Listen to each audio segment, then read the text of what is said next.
Olá, seja bem-vindo ao programa Milho Plus. Hoje nós vamos conhecer os impactos da alíquota zero para a importação de milho de países fora do Mercosul. O meu convidado é o Carlos Vaccaro, representante da Associação de Empresas Cerealistas do Brasil, a ACEBRA. Olá, Carlos, seja muito bem-vindo, é uma satisfação falar com você. Olá, tudo bem a todos que nos ouvem?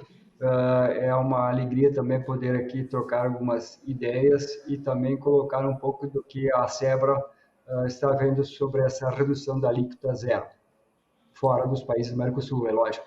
Claro. Ô Carlos, eu já começo te perguntando quais são os impactos de zerar essa alíquota para os produtores aqui do Brasil? Olha, hoje até é difícil falar sobre os impactos, porque hoje fazer planejamento a longo prazo até é difícil. Hoje nós estamos com a colheita aqui no Centro-Oeste, vai começar a segunda safra, vai começar logo a colheita, já se sabe praticamente de quanto irá ser produzido. O grande problema é saber quanto realmente nós vamos exportar. Existe uma previsão hoje de 38 milhões de toneladas a serem exportadas. Se isso realmente se confirmar, e a safra aqui, entre a primeira e a segunda safra, já se fala em torno de 110 milhões, vem reduzindo a partir dos problemas climáticos que estamos tendo, principalmente na segunda safra. Já tivemos na primeira, já foi conhecido, mas na segunda safra ainda há riscos para novas reduções se o clima permanecer como está agora, né? Então, se nós exportarmos 38 milhões com o consumo que nós temos hoje de em torno de 76 milhões de toneladas aqui internamente, nós podemos sim ter que, talvez lá no final do ano, importar milho. Então, para o produtor que aposta, principalmente aquele produtor capitalizado, que aposta numa remuneração melhor no milho, na entre-safra, que seja ali de agosto a dezembro, pode ser que esse preço não seja atingido pela importação do milho. Mas, acima de tudo, nós temos que pensar que ainda o milho brasileiro é um dos milhos mais baratos que temos no mundo. Então, não há muito espaço para redução dos preços internamente. Então, acredito que o grande beneficiário de toda esta cadeia passa a ser o consumidor final. O produtor, eu acredito que não vai ter muito impacto pela situação que nós encontramos hoje no mundo, pela situação de falta de milho no mundo, pelos problemas que nós temos da guerra Rússia e Ucrânia. Então, eu acredito que internamente o produtor brasileiro não será muito afetado. Ô Carlos, agora uma questão também interessante, né? O governo faz essas medidas aí para tentar conter aí a inflação e também para assegurar um pouco os preços. É uma medida cabível no entendimento de vocês aí da ACEBRA, ou ela não vai resolver muito essa questão aí de inflação e também de redução de preços? Eu acredito, assim, acreditamos, né, que ela pode barrar novos aumentos, né? Se nós olharmos, quando chegamos na entre-safra, chegarmos na entre-safra e tivermos uma dificuldade de originação de grão aqui dentro do país, porque muitos agricultores seguram ainda para vender na entre-safra, o mercado de importação com alíquota zero pode favorecer principalmente os estados do norte e nordeste, né? Porque a gente sabe que esses estados são abastecidos pelo centro-oeste brasileiro e hoje o frete não se fala menos de 20 a 30 reais a remoção deste milho para os centros consumidores. Então, a importação ela pode ser benéfica no ponto de segurar novos aumentos da formulação da ração, e isso impacta seguramente para o consumidor final. Quer dizer, se nós conseguirmos segurar os preços dos alimentos, dos frangos e sim toda a cadeia de proteínas, consequentemente este preço não será repassado ao consumidor final. Então, o grande beneficiado dessa alíquota zero, realmente eu acho que o governo está certo em segurar a inflação, porque nós precisamos que o povo brasileiro consiga comer. E nós temos, como produtor também, a consciência que a gente precisa que o consumidor brasileiro adquira os nossos produtos. E o milho é a matéria-prima principal para a formulação das rações para alimentar os animais e aves. Agora, uma outra questão também interessante, ô Carlos, é que nós vivemos um momento de muita incerteza relacionado à safra. A safra de verão, a gente sabe que praticamente foi zero nas regiões sul e também no Mato Grosso do Sul ali, ficou muito abalada depois daquelas intempéries climáticas que aconteceram, principalmente aí a estiagem. Agora, para a safra de inverno que está chegando, o milho segunda safra, a gente tem aí a questão também de possíveis geadas que podem impactar. Já foram até descartadas, mas não deixa de trazer preocupação também para o produtor. Então, no entendimento de vocês, esse zeramento de alíquota, ela pode beneficiar lá na frente, caso seja necessário adquirir mais milho aqui para o Brasil? Sim, é uma alternativa. Na verdade, toda a agroindústria, no momento que vai adquirir produtos, vai fazer a conta. O que é mais viável? Importar milho ou aumentar o preço pago aqui ao produtor? Então, não se descarta a hipótese de que a região sul também possa importar milho, porque nós aqui, a região sul, ela importa milho do Mercosul. E o Mercosul, pelo tratado que existe, já é alíquota zero. Mas abre a possibilidade de importar do mundo todo. Mas quando a gente for olhar para o mundo todo, se encontra uma dificuldade de adquirir milho também, porque aqueles países que eram atendidos pela Ucrânia, hoje a gente sabe que muitos desses países vão ter que procurar outra fonte para adquirir. E o Brasil, a Argentina, enfim, esses países estão no radar desses países que importavam, teoricamente, da Ucrânia e próprio da Rússia, terão que procurar outras fontes. Aí há uma disputa muito grande. Mas também, em relação, a gente não sabe o que vai acontecer com o dólar, por isso que é muito difícil hoje a gente prever o futuro, né? Se o dólar continuar baixando como está agora nos últimos dias, pode ser que lá na frente abre-se uma janela interessante para importar milho. Então, eu acho que mais justo do que nada, as agroindústrias estão atentas a esse movimento e podem sim importar tanto aqui no sul como também nos estados do norte e nordeste. Ô Carlos, e como que o setor recebeu essa notícia aí de zerar essa alíquota de imposto de importação? Foi bem recebido pelo setor? Essa medida agradou aí a todos? Claro, nem todo mundo agrada quando existe uma movimentação de alíquota, né? Tanto pode ser como para mais ou para menos, sempre há um descontentamento.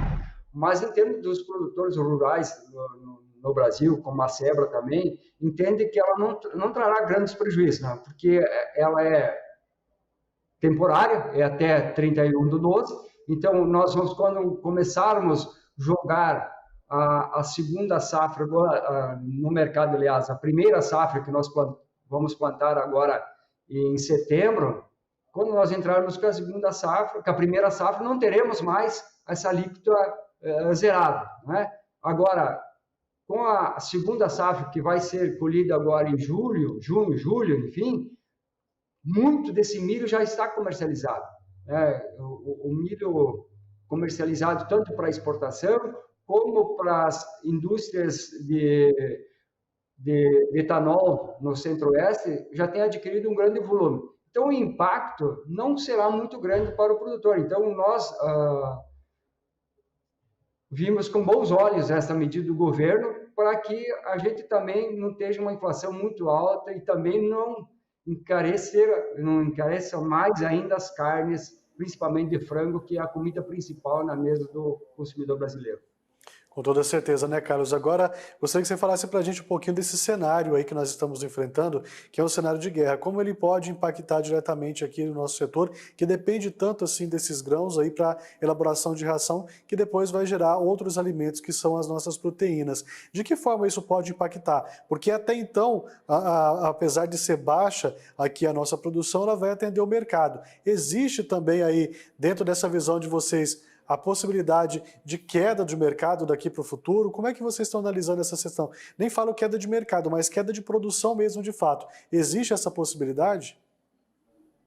Sim, a possibilidade é real. Né? Após o início da guerra, os fertilizantes tiveram aí em torno de 40% de aumento, e isso impacta diretamente no uso para os agricultores.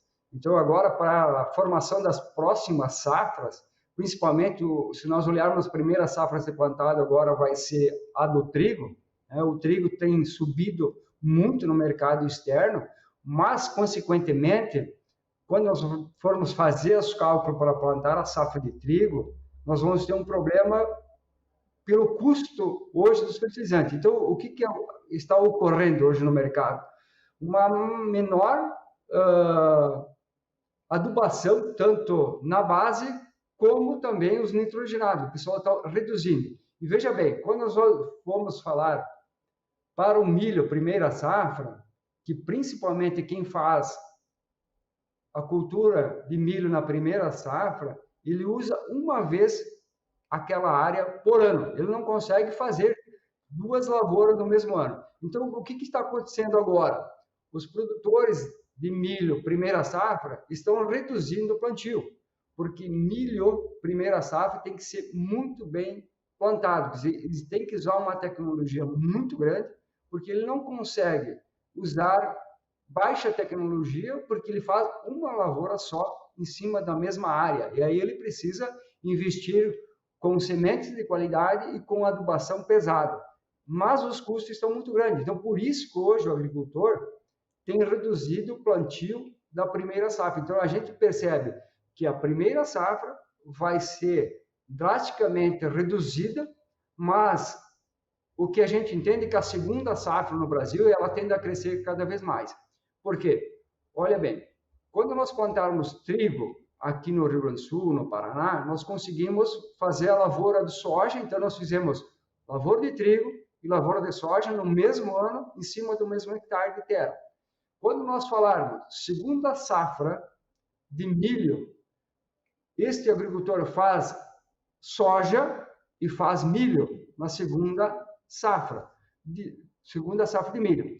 Com isso, ele usa o mesmo pedaço de terra, o mesmo hectare, ele faz duas culturas no mesmo ano. Então, há um ganho muito relevante nisso. E por que aumenta a segunda safra, no modo geral, cada ano vem aumentando mais?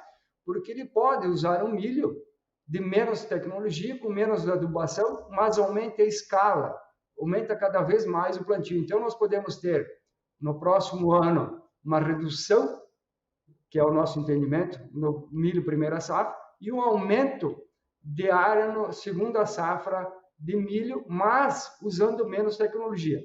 Que nós formos olhar pela produtividade, de repente, nós podemos ter a mesma quantidade este ano. E o fator relevante, por exemplo, este ano, que é o mais agravante, que nós começamos a anunciar a produção de milho aqui no Brasil em torno de 116 milhões, trouxemos para 112 e hoje já se fala em 110 milhões de toneladas. Quer dizer, nós estamos diminuindo dia a dia a produtividade do milho no Brasil. Isso pode ter um impacto maior lá no final do ano.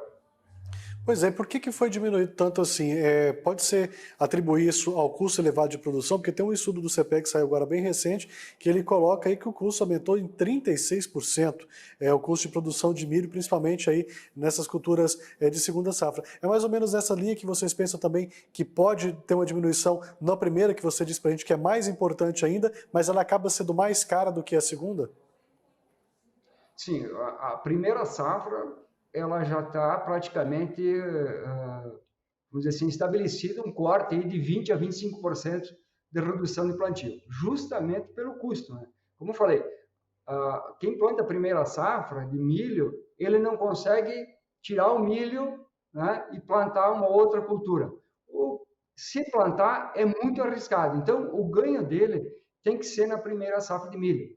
E para ter ganho, ele tem que investir muito. Ele tem que usar uma adubação pesada de base e depois mais um nitrogênio também, com duas aplicações de 200 a 400 kg de nitrogênio. Então, quer dizer, o custo dessa lavoura está muito grande e o risco ele passa a ser enorme. Hoje, principalmente essas regiões do sul que plantam mais a primeira safra, tiveram problema de estiagem. Então, o produtor está descapitalizado. Então, ele prefere arriscar menos numa cultura cara, que é o milho, e passa a plantar trigo. O produtor, ano passado, nós tivemos aqui uma excelente safra de trigo, né? Ele muitos deles salvaram a semente de trigo e conseguem fazer uma cultura de trigo com menos adubação, com menos custo. Então, ele deixa de plantar milho, que não é nada bom, né, para o país, enfim, mas ele vai plantar trigo procurando menos investimento e menos riscos. Ô Carlos, agora você falou dessa questão do custo de produção. A gente já sabe que é difícil e é um gargalo aí dos produtores. E agora, como passar por cima da questão climática? Que não tem como, é uma indústria a céu aberto, como a gente sempre diz por aqui, mas como o produtor tem que fazer para passar por cima disso? Porque também não dá para você prever quando vai chover e quando não vai chover, né? Às vezes tem uma previsão muito boa, mas na prática ela acaba não vindo. Isso também é um gargalo hoje aí dos produtores de milho? Sim, com certeza. Por isso que o risco é muito grande, né? Hoje você vai fazer uma lavoura de milho, ela custa em torno de R$ 10.000 por hectare. Então veja que o investimento é muito grande. Claro, hoje a gente, ou menos como empresas, né, como a Sebra, orienta todos os agricultores que façam seguro. É muito arriscado hoje fazer uma lavoura de milho com seguro, sem seguro. Então tem que fazer seguro para poder, ao menos, garantir uma produtividade que ele não tenha muitos prejuízos. Mas, claro, o agricultor hoje vê, pelo cenário que vê, custo relevante, custo de plantio, custo de mão de obra, custo, quer dizer, vários custos subindo. Então, o produtor hoje ele também tem medo, também. Por isso que há esta grande redução de plantio de milho na primeira safra. E vou dizer, a segunda safra, o produtor vai cada vez plantar mais, vai plantar cada vez mais milho, porque ele pode fazer essa lavoura com menos tecnologia, com menos inovação, porque quem planta a segunda safra já planta o soja bem, já planta o soja, vai buscar a renda dele praticamente no soja. E a segunda safra de milho, ela passa a ser uma alternativa. E o milho tem trazido bons resultados nos últimos anos, mesmo com não usando muitas tecnologias, os produtores que fazem a segunda safra têm ganhado dinheiro pela liquidez que o milho existe agora, né? Diferente dos muitos anos atrás, aí que não existia liquidez. Então, há uma tendência assim da primeira safra já é consumado, caso da redução de plantio, então de 20 a 25%, e a segunda safra a gente acredita que vai ano a ano ganhando mais área, mais espaço de plantio. Com certeza, né? Nós estamos mostrando aqui na AgroMais, conversando com diversas instituições para saber o que elas esperam aí do próximo Plano Safra. Vocês também têm algum tipo de demanda que precisa ser atendida aí para beneficiar esses produtores de milho? Olha, o grande problema hoje que a gente vê no próximo Plano Safra é o aumento do juro, passa a ser aumento do custo das lavouras. Então isso é inevitável. E essa demora que existe aqui ainda, principalmente no sul aqui, demora de liberação dos financiamentos tem causado muita preocupação. Hoje o agricultor comprou os insumos, né, mas não está conseguindo honrar com seus pagamentos porque ainda não saiu, não foi liberado o dinheiro. Acredita que agora que no novo plano safra aí o governo vai liberar, mas a preocupação é quanto vai ser o juro. A gente já sabe que o juro vai ser bem maior do que era. Isso traz uma preocupação muito grande ao produtor, porque os custos aumentam cada vez mais e os riscos, consequentemente. Né? E a gente não sabe hoje o preço futuro do milho ainda está aquém do que é necessário para cobrir os investimentos nas lavouras. Então, todos os problemas são colocados na mesa. O que vale a pena?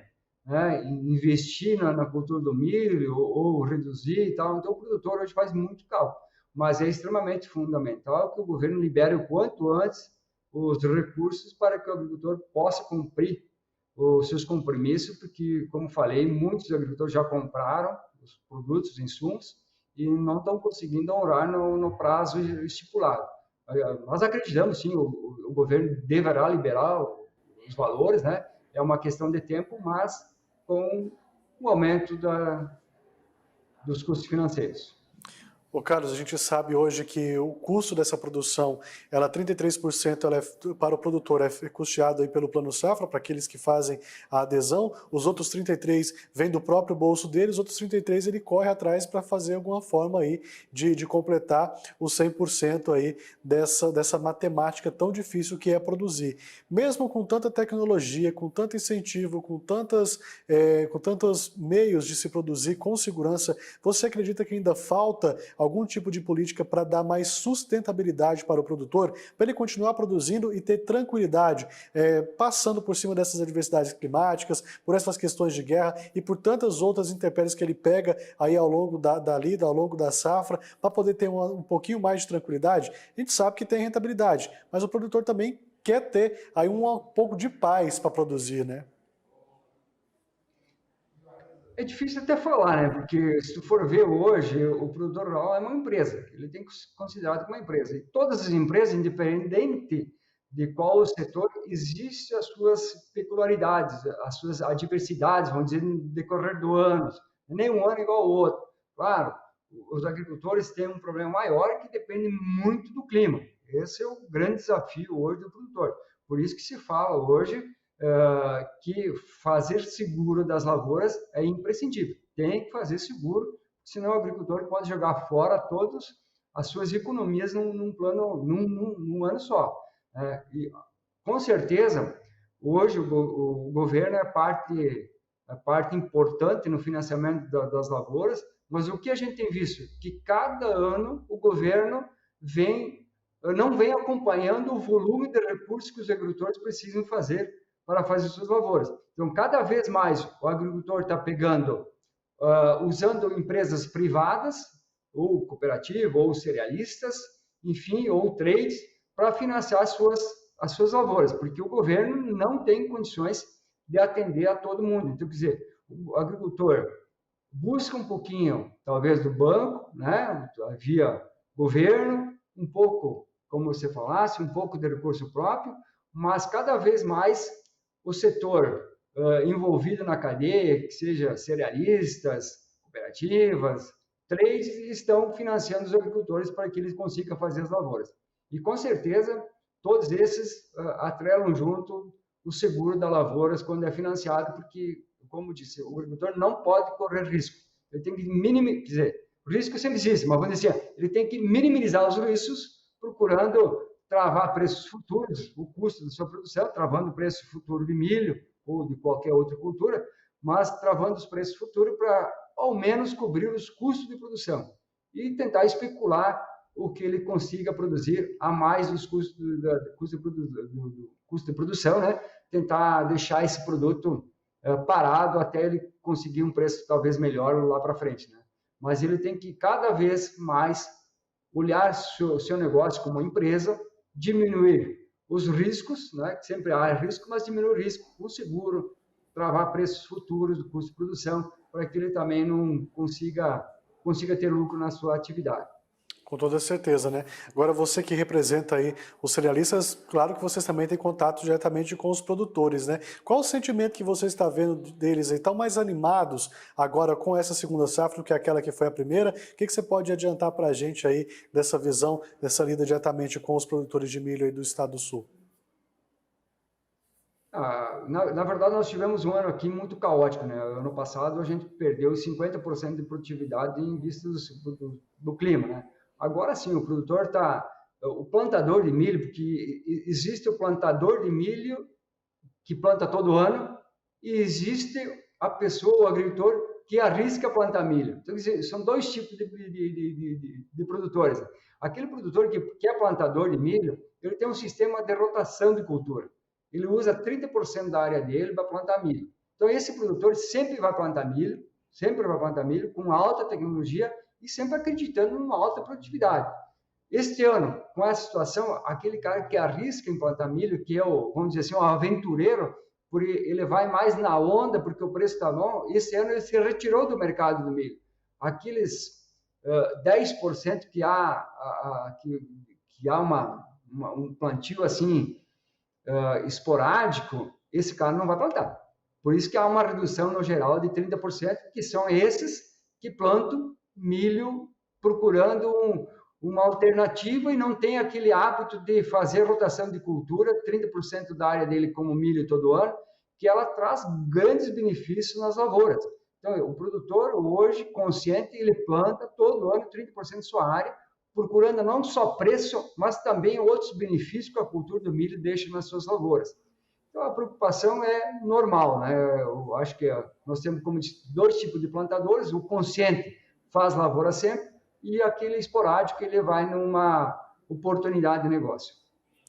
Carlos Vaccaro, eu quero agradecer muito a sua participação aqui com a gente, de explicar um pouquinho mais aí de como fica essa posição aí das instituições a respeito de zerar essa alíquota da importação do milho. A gente vê que é uma medida que pode ser benéfica aí a longo prazo, a gente torce para que isso aconteça e torce também para que não tenha mais intempéries climáticas aí para os produtores, principalmente do Rio Grande do Sul, dos estados aí que compõem o sul do país, que já sofreram tanto, como você muito bem disse aqui. A gente torce para condições melhores aí para todos continuar produzindo. Quero agradecer você mais uma vez, a sua disponibilidade de estar aqui, de conversar com a gente, de mostrar um pouco mais aí do que é esse setor tão importante da cadeia da produção do milho aqui para o agronegócio brasileiro. Até um próximo encontro. Obrigado. Nós também da SEBRA agradecemos essa oportunidade de colocar um pouquinho nossa visão do mercado do milho, também sobre a alíquota zero, né? Nós estamos sempre à disposição no que nós pudermos ser útil, né? Porque nós entendemos hoje que o milho é uma cadeia extremamente importante. Eu não tenho dúvida que logo, logo nós vamos produzir praticamente igual ao soja, porque vem aumentando cada vez mais e a produtividade também sim. Esperamos que o clima nos ajude, principalmente aqui no sul, no centro-oeste também. Nós sabemos que tem regiões hoje com problemas climáticos também, mas vamos torcer que a gente consiga ganhar em cima da produtividade, não em cima do preço. E é isso que a gente tem que pregar. Nós podemos ter produtividade, mas não precisa ter preço tão alto. Então, o produtor trabalha em cima de ganhos de produtividade. É isso que a gente almeja para que todo mundo possa ter alimentação barata e poder comer também. E a gente sabe o quanto é importante o milho na cadeia produtiva de fabricação de rações para alimentações de aves e suínos no Brasil. Com toda certeza, mais uma vez, muito obrigado. E você de casa também, muito obrigado pelo carinho da sua audiência. É claro que a gente volta a se encontrar aqui na programação do AgroMais. Até lá!